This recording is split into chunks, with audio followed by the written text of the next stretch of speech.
नमस्कार दोस्तों, आप सभी का स्वागत है स्टडी आईएएस की एक और नई वीडियो में। और आज डेट है 3 फरवरी।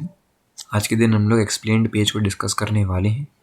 काफ़ी मज़ा आएगा आपको और काफ़ी कुछ आपको सीखने को मिलेगा इस पूरे आर्टिकल से। मेन हमारे पास यहाँ पे 2 आर्टिकल हैं जो कि बहुत इंपॉर्टेंट है। पहला आर्टिकल है जो कि ये बात कर रहा है कि कहीं ना कहीं जो डियर है वो हो सकता है कि वो जो हमारा पुराने वाले कोरोना वायरस के वेरिएंट थे उनको यहाँ पे रिजर्व करके रखता है। एक स्टडी सामने आई है उसके बारे में।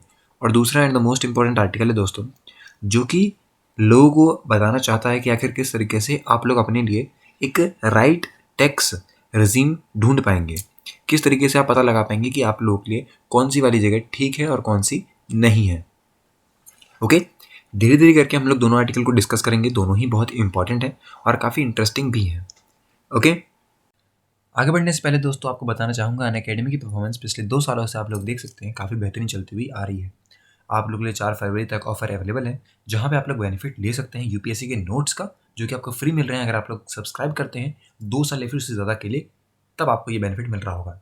4 फरवरी से आप लोग लिए आप लोग ज्वाइन कर सकते हैं सेमिनार बाय दी। यहाँ पे आप कह सकते हैं जो एक्सपर्ट्स हैं दोस्तों, ये लोग आप कह सकते हैं इस पूरे जो आईएएस प्रिपरेशन होती है ना, उनके एक्सपर्ट टीचर ये आपको यहाँ पे गाइड करने वाले हैं। आप लोग के लिए यहाँ पे काफ़ी सारे कोर्सेज जो हैं वो बहुत नॉमिनल प्राइस में अवेलेबल है। इनका बेनिफिट लीजिए और 3 महीने के क्रैश कोर्स में ऐसी तैयारी कीजिए कि और कभी ना करिए आप। 9 फरवरी तक आपके 9 फरवरी से जो है आपके नए बैचेस स्टार्ट हो जाएंगे प्रीलिम्स के लिए। तो ये क्रैश कोर्स है, आप लोग ज्वाइन करिए और इसका बेनिफिट लीजिए। ओके, 0% EMI का बेनिफिट आप ले सकते हैं कोर्स परचेज करते वक्त। और आप लोग के लिए यहाँ पे चालू हो गया है एनसीईआरटी का बैच भी, इसका बेनिफिट भी आप ले सकते हैं। और हमारा अनअकैडमी सेंटर है वो भी खुल चुका है, आप कह सकते हैं ओल्ड राजेंद्र नगर में। और वहाँ पे एडमिशन ओपन है 2024 के फाउंडेशन बैच में, जो कि 4 फरवरी से चालू हो जाएंगे। ज़्यादा इन्फॉर्मेशन के लिए आप लोग यहाँ पे कॉन्टैक्ट कर सकते हैं। हमारा यहाँ पे आप कह सकते हैं जो सेमिनार्स हैं वो भी चालू हैं, आपको एक्सपर्ट टीचर पढ़ा रहे होंगे और आपकी प्रिपरेशन में आपकी मदद कर रहे होंगे। ओके, तो चलिए अब स्टार्ट करते हैं अपना पहला आर्टिकल। देखिए दोस्तों, पहले आर्टिकल में साफ तौर पे यहाँ पे बताया गया है कि जो कोरोना वायरस के 2 बहुत इंपॉर्टेंट वेरिएंट अल्फ़ा और गामा थे, उनके बारे में बताया जा रहा है कि कहीं ना कहीं वो जो वायरस हैं, वो जो वेरिएंट हैं, वो सर्कुलेट कर रहे हैं वाइट टेल्ड डियर में। आपको पता होगा कि लोगों में तो ये वाले आप कह सकते हैं वेरिएंट बहुत पहले ही बंद हो गए, उसके बाद आपका कई सारे और नए भी आए। ओके, लेकिन यहाँ पर बताया जा रहा है कि जो ये डियर हैं इनमें अब भी ये अवेलेबल है, मतलब कि ये लोग अभी भी इसे यहाँ पे एक दूसरे में ट्रांसफ़र कर रहे हैं। देखिए दोस्तों, यहाँ पे कुछ फाइंडिंग्स हुई थी, कुछ स्टडी हुई थी जो कि दिसंबर 2021 में हुई थी। वहाँ पे एविडेंस में पता लगता है कि जो डियर है वो एक तरीके से रिजर्वोयर की तरह काम करता है इस वायरस के लिए। और कहीं ना कहीं इस डियर के पास, इन डियर्स के पास ये पोटेंशियल है कि आगे इस आप कह सकते हैं वेरिएंट को दोबारा से ह्यूमन में फैला सकें। बहुत बड़ी बात है ये और एक कंसर्न वाली बात भी है। इससे पहले जो यहाँ पे स्टडीज़ हुई थी उनके हिसाब से पता लगा था कि ह्यूमंस जो है वो रिपीटेडली यहाँ पे इंट्रोड्यूस करते हैं कोरोना वायरस को into white tailed deer population में, यूएस और कनाडा वाली जगहों पे। ठीक है, लेकिन अब यहाँ पता लग रहा है कि ऐसा हो सकता है ये जो वायरस है ये डियर अब ह्यूमंस में ट्रांसफ़र कर दे, जो कि और ख़तरनाक बात हो सकती है। अगर हम लोग बात करते हैं कि कितना इससे नुकसान रहने वाला है इन्फेक्टेड डियर का ह्यूमंस में, ये तो अभी पता नहीं लग पाया हमें। स्टडीज़ हुई थी पर ये हम इस टाइम पे नहीं बता सकते आपको कि कितना ज़्यादा नुकसान कर सकता है, ये कितनी ज़्यादा आप कह सकते हैं इससे हम इंसानों को नुकसान हो सकता है अगर ये ट्रांसफ़र करेंगे तो। ठीक, लेकिन यहाँ पे कुछ स्टडीज़ पता लगी हैं जहाँ पे लगभग 5500 टिश्यू सैंपल्स कलेक्ट किए गए थे फ्रॉम डियर, जो कि आप कह सकते हैं हंटर वगैरह ने मारे होंगे न्यूयॉर्क वगैरह में।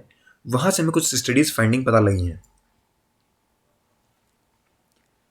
बताया गया है कि 2020 का जो सीज़न था वहाँ पे मात्र 0.6% सैंपल जो थे वो टेस्ट करे गए थे पॉजिटिव, और वो 2021 के सीज़न के अंदर 21% तक बढ़ गया।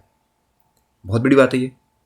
देखिए, जो डेल्टा वेरिएंट आया था वो अब भी आप कह सकते हैं काफ़ी प्रिवलेंट है न्यूयॉर्क के जो लोग हैं वहाँ पे। पर अगर हम बात करें अल्फ़ा और गामा के बारे में तो प्रैक्टिकली वो दोस्तों वैनिश हो चुका है। रूरल पार्ट्स ऑफ स्टेट में हो सकता है बचा हो, लेकिन इन्फेक्टेड डियर में अब भी ये पाया जा रहा है।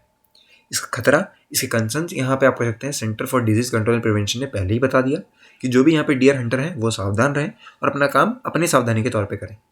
ओके, ऐसा ना हो कि उनकी कोई एक गलती की वजह से फिर दोबारा से आप कह सकते हैं कोई एक अलग वेरिएंट और एक अलग तरीके से बनता हुआ हमें दिखाई दे, जिससे कि दुनिया में सबको ही नुकसान होगा, है कि नहीं। तो ये बात हमें पता लगती है। अगला दोस्तों आर्टिकल आता है जहाँ पे बात करा गया choosing the right tax regime को लेकर। आपको पता होगा हमारी जो फाइनेंस मिनिस्टर है निर्मला सीतारमण साहब, इन्होंने यहाँ पे टैक्स पेयर के लिए काफ़ी कुछ किया। काफ़ी हैसल फ्री यहाँ पे टैक्स रिजीम की बात करी, हम लोग उनके बारे में ही देखने वाले हैं। बेनिफिट देखने वाले हैं कितना रहने वाला है, ओके, इस वाले 23 से या 24 के बीच में क्या डिफरेंस रहा, कितना रहा, ये हम सब कुछ देखेंगे। और आप लोग बताइएगा कि आपके हिसाब से कितना इफेक्टिव ये रहा और आप कौन सा यहाँ पे रिजीम चुनेंगे, ये भी आप मुझे बताइएगा। रिजीम क्या हो गया, जो स्लैब आप देखते हैं ना, 2.5, 2.5 से 5, 5 से 7.5, 7.5 से 10, ये वाला, इसको बताना चाह रहा हूँ मैं। ओके, अब थोड़ा समझते हैं। पहली बात कि जो नया टैक्स रिजीम है, क्या ये डिफ़ॉल्ट है, और अगर डिफ़ॉल्ट है तो इसका क्या मतलब है। देखिए, अपनी बजट स्पीच के अंदर 2023-24 में फाइनेंस मिनिस्टर निर्मला सीतारमण साहब ये कहती हैं कि जो नया टैक्स रिजीम आया है ये डिफ़ॉल्ट है। किसके लिए? For individual tax payer. Okay, साथ ही ये कहीं ना कहीं लीड कर रहा होगा एक कंसिडरेबल स्पेकुलेशन कि आखिर उनका मतलब क्या है। गवर्नमेंट के ऑफिशियल्स के हिसाब से यहाँ पे आप कह सकते हैं कि जो टैक्स पेयर है, आप कह सकते हैं वो अपने लॉगिन करेंगे इनकम टैक्स पोर्टल में, अपनी फाइल्स को रिटर्न करेंगे, नया जो टैक्स रिजीम ऑप्शन है इसको चेक करेंगे, जो कि टैक्स रिजीम पे बाय डिफ़ॉल्ट चेक रहेगा। जब आप ऑनलाइन जाएंगे ना तो वो बाय डिफ़ॉल्ट यहाँ पे नए वाले पे ही टिक रहेगा। पर इसका ये मतलब नहीं है कि आप लोग उसको ऑप्ट नहीं कर सकते। समझ में आया आपको? ऐसा ना हो वहाँ टिक लगा रहता है तो आप लोग नहीं अनटिक कर देंगे, ये आपके पास ऑप्शन नहीं है। तो ये बात आप जान लीजिए। अब क्या चेंजेस हैं नए टैक्स रिजीम में और अब के वाले में, क्या चेंजेस हैं? 2020 और 21 में नया टैक्स रिजीम आया था जिसको आप कह सकते हैं कुछ लोगों ने ही अपनाया। गवर्नमेंट ये चाहती थी कि ज़्यादातर जो इंडिविजुअल टैक्स पेयर्स हैं वो इसको अपनाएं। ओके, क्योंकि आप कह सकते हैं ये अलाउ नहीं करता है कोई भी डिडक्शन या फिर एग्जम्पशन, और बेनिफिट ही देता है आपके टैक्स सेविंग में, आपको पैसा बचेगा ही बचेगा।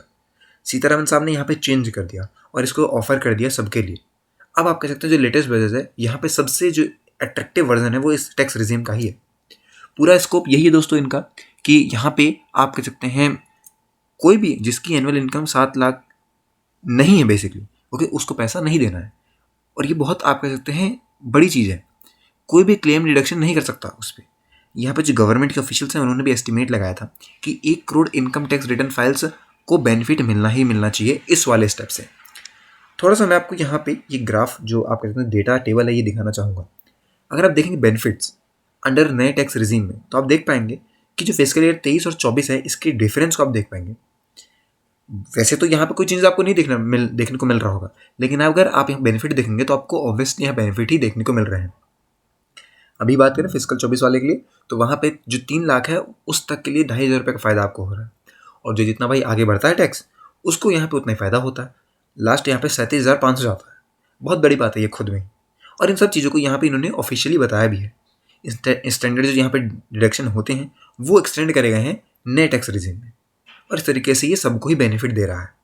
ओके, आप लोग आराम से देख सकते हैं इसको, समझने वाली ऐसी कोई बात है नहीं कि आपको यहाँ पे डिफ़िकल्टी लग रही हो। वैसे इस आर्टिकल के अंदर इतना बड़ा जो पूरा आर्टिकल है ना ये इसी के बारे में लिखा हुआ है कि आखिर किस तरीके से ये 2,500 रुपये 7.5 15 पर इतना कोई डिफरेंस नहीं है। बस आप मान लीजिए कि अगर आपकी इनकम इस स्लैब में आती है, जिस भी स्लैब में आपकी इनकम आती है उतना आपको यहाँ पे बेनिफिट मिल रहा होगा। तो ये बात आपको समझनी है। मान लीजिए कोई एक व्यक्ति है जिसकी इनकम 7.5 से 10 लाख रुपये आती है, तो उसको बेनिफिट कितने रुपए का होगा? 15% पे टैक्स रेट होगा उसका। ओके, और अगर 2024 की बात करें तो 9 से 12 लाख वाले को सेम बेनिफिट रहने वाला है 25,000 रुपये का। और ये खुद में दोस्तों बहुत बड़ा नंबर है, आप लोग नया फ़ोन खरीद लेंगे अपने घर के, है कि नहीं? तो ये भी आप कम कर सकते हैं। मतलब मैं तो ऐसे बता रहा हूँ आपको मजाक में, पर समझ में आना चाहिए आपको। आ गया समझ में? ये बातें हैं। अब देखिए यहाँ पे अगर मैं आपको कुछ चीज़ें बताऊँगा कि आखिर इतने बड़े जो शिफ्ट क्यों आए हैं, या फिर आपको शिफ्ट करना चाहिए या नहीं करना चाहिए। हर एक इंडिविजुअल अपने हिसाब से काम करेगा, हर एक इंडिविजुअल अपने हिसाब से काम करेगा। यहाँ पे कोई भी आप कह सकते हैं एक स्ट्रिक्ट रूल नहीं कि that you have to follow this only. अपने हिसाब से आप अपनी इनकम, अपने यहाँ पे आप कह सकते हैं खर्चों को, अपने हिसाब से आप अपनी चीज़ें कैलकुलेट करेंगे और उसके हिसाब से डिसीजन लेंगे। अब देखिए इसके बाद एक और सवाल आता है कि क्या ये इम्पैक्ट सेविंग्स पे करेगा। देखिए इस पे भी आर्ग्यूमेंट जो है अगर हम बात करें टैक्स पेयर पे वो चलता हुआ आ रहा है, यहाँ पे आर्ग्यूमेंट हो रहा है। गवर्नमेंट ये कहती है कि भाई ये कहीं ना कहीं ख़त्म कर देगा, आप कह सकते हैं सेविंग्स जो कल्चर इंडियन मार्केट में उसको, और जो ओल्ड रिजीम वाला सिस्टम था वो इंश्योर करता था कि जो लोग हैं वो यहाँ पे छोटी मोटी यहाँ पे स्मॉल सेविंग वगैरह करते रहें अपना, जैसे कि लाइफ इंश्योरेंस प्रोडक्ट हो गया, एनपीएस हो गया, इक्विटी लिंक्ड हो गई सेविंग्स, इन सबको करते रहें। यहाँ पे आप कह सकते हैं काउंटर भी ये भी आता है कि कहीं ना कहीं ये फोर्स कर रहा होगा जो भी टैक्स देते हैं लोग कि वो लोग यहाँ पे अपने लिए ऑप्टिमल इन्वेस्टमेंट प्रोडक्ट चुने। एक आइडिया रहे उनके पास कि उनको सेविंग्स इन्वेस्टमेंट कैसे करनी है, उनके पास उनके फाइनेंशियल गोल्स रहें। ये बातें यहाँ इन्होंने बताई है। और सबसे इंपॉर्टेंट बात यहाँ पे बता दूँ मैं आपको, ये भी कहना चाहते हैं कि टैक्स पेयर के लिए सबसे इंपॉर्टेंट बात क्या रहनी चाहिए, वो ये रहनी चाहिए कि क्या वो शिफ्ट तो करेगा, और उसको ये बात ध्यान रखनी चाहिए कि उसको अपने लिए 1 से 2 लाख रुपए साइड में रखने चाहिए। ओके, उसके बाद आप कह सकते हैं उसको यहाँ पे इन्वेस्ट करनी चाहिए अपने बेस्ट फाइनेंशियल प्रोडक्ट्स में, जो भी मार्केट में अवेलेबल है, लॉन्ग टर्म गोल के तहत। इस तरह का काम यहाँ बताया गया है। तो ये जो आप कह सकते हैं टैक्स वाला कल्चर है, ये नया वाला जो आया है, इससे बहुत फ़ायदा होने वाला है। आपको भी होगा, मुझको भी होगा, पूरे देश को रहने वाला है। अभी तो ये चीज़ें आई हैं, जब लोग यहाँ पे इन्वॉल्व होंगे तब हमें एक्स्ट्रा चीज़ें पता लगेंगी। ओके, पर आज के वीडियो के लिए दोस्तों इतना ही। ये 2 बहुत इंपॉर्टेंट आर्टिकल थे, आपको मदद मिली होगी। मिलते हैं नेक्स्ट वीडियो में, तब तक के लिए have a nice day and take care.